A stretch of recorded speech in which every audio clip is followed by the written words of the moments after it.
And I think Morara is doing a good job at campaigning for William Ruto to be president in 2027, because I can assure you all what he has done is put an encyclopedia or a work plan of the programs that William Ruto will have completed by 2027 in their majority.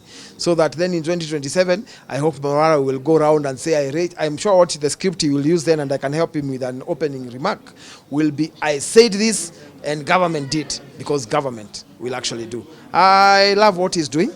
It is good to put government into account. It is good to put us under account. The only thing is, let him keep it as factual as he has kept it. Let him not go into the gray area of lies, which he hasn't done so far. If he keeps it factual, I love it, because I can assure you those projects will be completed. Right here with us is a pleasant surprise, the one and only Dennis Itumbi. How are you, sir? Fantastic, and how are you? Very good. Karibu sana to this event. We didn't expect you. Umekuja. Karibu sana. Nimefika. Yes. Okay, so Dennis, I know it's been a while since you've been nominated by the president. So congratulations on that one. Thank you and very much. secondly, what is it that we are expecting to see from the creative economy? You know, as a youth, we have quite a lot of expectations from you. So what is it that we can expect from you? Let me make a few clarifications here. The creative economy bit that I'm heading is going to be a coordination role based at the presidency, because as you are well aware, creative economy in this country is now divided into several ministries. The Ministry of Education has some drama festivals. The Ministry of Culture and Heritage has some arts and fashion and the museums. Then there's a Ministry of Sports and Creative Economy that hosts the creative economy. Then there's a Ministry of ICT that has softwares, which is part of the creative economy on the digital superhighway. So my role will be to coordinate the various stuff that's happening across those ministries and bringing them together to a table so that you have one focus. What do you expect? I think you need to give me a little bit of time. It's my second day in office. Trying to find out where the keys are, trying to find out where the pen in the office is, and then I am going to be able to sit down with you. I'm actually going to be inviting you as a key. The digital media is a key player for the creative economy. I'm going to be inviting you without microphones to come and share your ideas. In fact, in the next 14 days, I'll give you an invite so that we can also have a chat about digital media on itself and what's the future for it. I will invite sector, music, the music industry and all these things about royalties. That's Copyright Board of Kenya and all the other players there, the film sector, the fashion sector, the art sector. I'll meet sector. After next week, I finish settling in office. The other week, I'll then now start meeting the sector for us to focus and know what we can change and bring money into the pockets of artists. All I can tell you is during my time in office, we will ensure that the money that is collected as royalties does not end up in administration and salaries at 80%.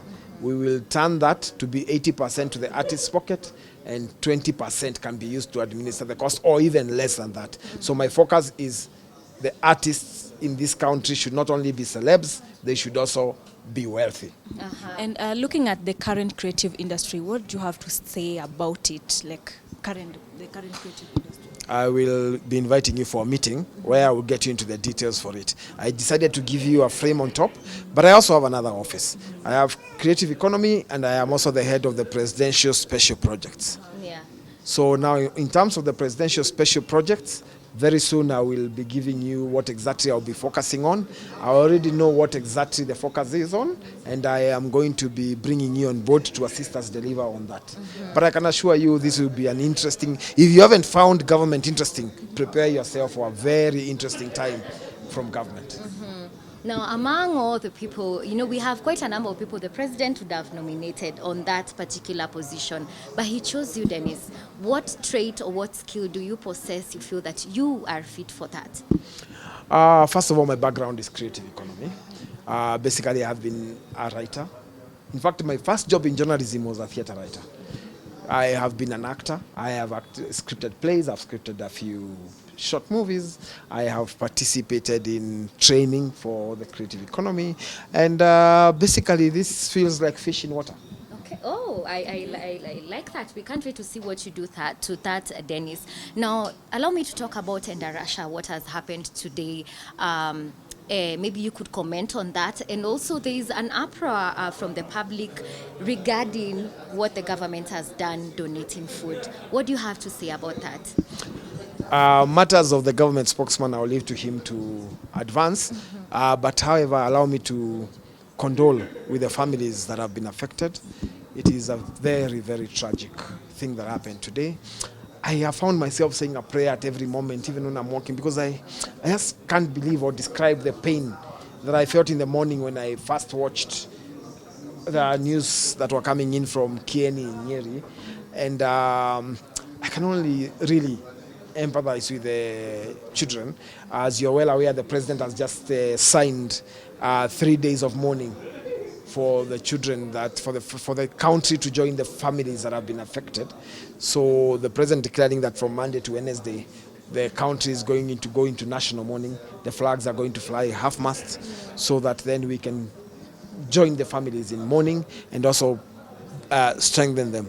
I feel absolutely pained by what happened last night. As to what government is doing on that particular issue, I'm a guy who lets people do what they are supposed to be doing. So the government spokesman, I'm sure, will be interacting with what he said about rice and something. Yeah. So I'm sure he will be commenting about that and what he felt, why he felt rice was needed. Yeah.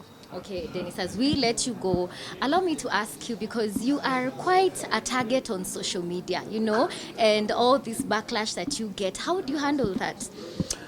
I don't know. I think I flow. Let me tell you something about social media. Having been on the social media as a hate figure for a long time, I've learned the art of ignoring and the art of interacting. So I think what I do, your critics are always a day behind you. So I live a day ahead of them. So as they comment on what I did yesterday, I'm already in tomorrow commenting about what they'll be commenting tomorrow. When they get there, I'm on the next day. So I've learned the art of being ahead of my critics. I love my critics, and I pray for them to continue to have a longer life. But I face another fundamental problem on social media, is that people believe I should be fixing everything that happens. You have fought with your wife, you think I should be sorting it out.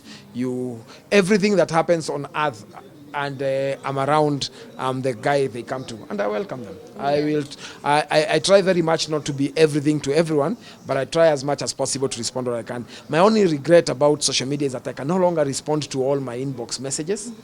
It's become impossible even for my SMSs and WhatsApp, but I try as much as possible to respond when I can. At some point, do they affect you, maybe?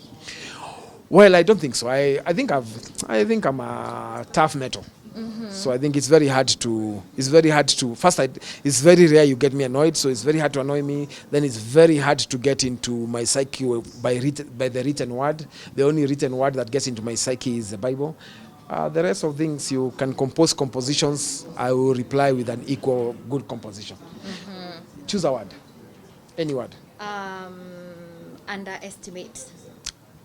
Well, look, remember the day we went to the coast together? As we looked at the beach and the wave was coming our way, we did not underestimate the strength of the wave. We ran towards it, and then we slid on the sand and we fell.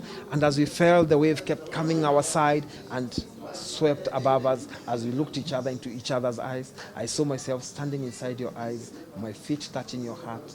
And at that moment, when the wave was over us like a blanket, that moment, I knew I could not underestimate the power of your kiss. Guys, Cairo should have given you a job to write a poem a while back. Now Hilda has a question here. Yes. I do have a question. So allow me ask about Facebook monetization. It's still up and down. It's still not exactly there because the ads are still, what's the word? It's not working as people expected it to work. What's your comment on that? So two things happened. After Facebook was supposed to go live on full monetization in end of June, start of July. That was not possible because at the time they told us the protests that were ongoing in the country, they would not be able to roll it out. And remember, at the time they rolled out to other countries who actually benefited from our push as a country. We are the ones who pushed for this thing. I must admit I don't have the latest update, but what I'll do for you within the next 14 days, I am going to call you. I'm going to ask the Facebook Kenyan team led by Mercy. I'm going to meet them in the office and I'll invite you so that they can give us an update together, and then I'm able to comment on that. I must admit, at the time you asked that question, I don't have the latest update on what Facebook is doing, because they told us once the protests subside, they were going to launch the full monetization, and I know that is not yet there. I know there's some aspects that went live on the monetization, but I know it's not fully 100% rolled out. So give me 14 days. I will give you, remind me so that I give you an interview specifically on that, and I will drag along the Facebook team so that they can explain to us what's happening. How do you feel about Morara addressing government projects, and he's just addressing the things that the government itself should be addressing? What's your opinion? Yeah, Morara is actually reminding us the tragic events that happened to this country between 2018 and 2022, when a deputy president, having been assured by the programs of government, went ahead and launched several projects that were in the budget, and after launching them, they defunded the projects officially because of political competition. People forgot about the effect of these programs on the people of Kenya, and instead, as a government then, defunded those projects, led by a one-time Minister for Interior, Fred Matiang'i, who went, if you go back to your archives, you'll see the videos of him saying, we won't fund those projects. So they officially defunded projects that were already budgeted and programmed under the manifesto of Jubilee then, where the deputy president belonged. So now he's president, and those projects are part of the plan. And I think Morara is doing a good job at campaigning for William Ruto to be president in 2027, because I can assure you all what he has done is put an encyclopedia or a work plan of the programs that William Ruto will have completed by 2027 in their majority. So that then in 2027, I hope Morara will go around and say, I'm sure what the script he will use then, and I can help him with an opening remark, will be, I said this and government did, because government will actually do. I love what he's doing. It is good to put government into account. It is good to put us under account. The only thing is, let him keep it as factual as he has kept it. Let him not go into the gray area of lies, which he hasn't done so far. If he keeps it factual, I love it, because I can assure you those projects will be completed. All right, thank you very much, Dennis, and enjoy your evening. Thank you very much. You are not too tough. Thank you very much.